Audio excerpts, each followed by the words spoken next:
Si tu penses que le bull run crypto est terminé, tu ferais mieux d'écouter cette vidéo jusqu'au bout.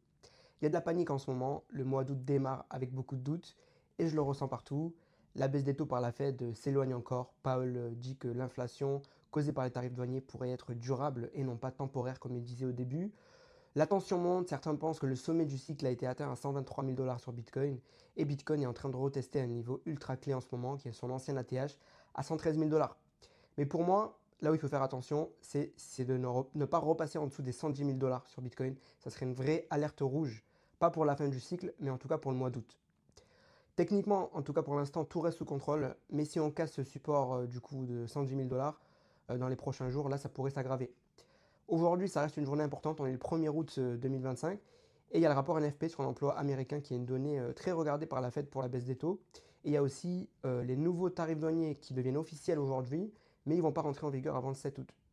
Et du coup, Jérôme Powell, et par rapport à son inflexibilité sur la baisse des taux, ben, la probabilité d'une baisse des taux en septembre aurait passé seulement à 39% et octobre 47%. Donc il n'y a vraiment aucune confirmation qu'il y aura une baisse de taux cette année 2025, en tout cas pour l'instant, et ça le marché n'apprécie pas. Mais tout peut changer très vite avec les données économiques qui vont tomber entre-temps. Et Trump a même posté ce matin que si Powell continue de refuser de baisser les taux, le board de la Fed doit prendre le relais et que Powell doit se faire vraiment virer cette fois-ci. Du côté de l'inflation PCE, qui est sortie hier, elle est tombée comme les attentes. Donc il n'y a pas de vague d'inflation comme le dit Powell, mais pour autant il ne baisse pas les taux, en tout cas pas pour l'instant. La peur de trouver un sommet sur Bitcoin à 123 000 dollars continue de grandir, mais comme je disais, pour que ce soit confirmé, il faut vraiment repasser en dessous des 110 000 dollars. Et si tu regardes les cycles précédents, sur le mois d'août, on a souvent été haussier en 2013, 2017 et 2021. Mais souvent, le début du mois d'août était plutôt mou et le vrai pump a commencé à partir du 10 août. Donc si tu veux une preuve visuelle, tu peux regarder le Bitcoin Power Curve qui montre une remontée probable entre le 7 et le 31 août. Donc pour moi, le cycle n'est pas mort, il n'est pas terminé, mais les prochains jours sont cruciaux.